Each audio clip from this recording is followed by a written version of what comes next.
భారత కేంద్ర ప్రభుత్వం కీలకమైన నిర్ణయం తీసుకుంది. చైనా బిజినెస్ వీసాల నియమాలను సులభతరం చేసింది. చైనా వృత్తి నిపుణులకు సంబంధించి సాధ్యమైనంత వేగంగా బిజినెస్ వీసాలను మంజూరు చేయాలనేసి భారత ప్రభుత్వ నిబంధనల్లో కొన్ని నిబంధనలను మార్చినట్టు తెలుస్తుంది.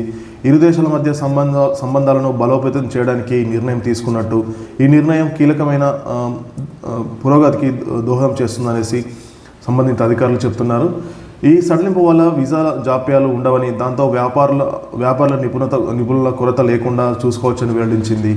వీసా ఆమోద సమయాన్ని 4 వారాలలోపు కుదిరించడంతో పాటు కొన్ని పరిశీలన స్థాయిల్ని తొలగించారని అధికారులు వెల్లడించారు. అలాగే రష్యా చమురు కొనుగోలు చేస్తున్నామనే నెపంతో అమెరికా భారత్పై భారీగా సుంకాలు విధిస్తున్న సంగతి తెలిసిందే. ఈ నేపథ్యంలోనే ఆగస్టులో షాంఘై సదస్సుకు ప్రధాని మోడీ హాజరై చైనా అధ్యక్షుడు జిన్పింగ్తో సమావేశమయ్యారు. ప్రపంచ శాంతి శ్రేయస్సు కోసం కలిసి పనిచేయాలని ఈ సందర్భంగా ఇద్దరు నేతలు పిలుపునిచ్చారు.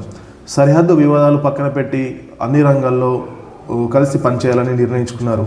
ఈ నేపథ్యంలోనే తాజాగా వీసా నిబంధనలను భారత ప్రభుత్వం సులభతరం చేసింది. 2020లో గాల్వాన్లో జరిగిన ఘర్షణ తర్వాత చైనీయులకు వీసాలపై కఠినమైన ఆంక్షలు విధించింది భారత ప్రభుత్వం. బిజినెస్ వీసా పరిశీలనను తీవ్రతరం చేసింది. వీసాలు పొందడంలో ఎదురయ్యే సమస్యలు పరిష్కారము అయ్యాయని, తాజాగా వీసాకు సంబంధించిన పరిశీలనలు తీవ్రతను సమస్యల పరిష్కారం అయ్యాయని ఇమిగ్రేషన్ అధికారి ఒకరు వెల్లడించారు.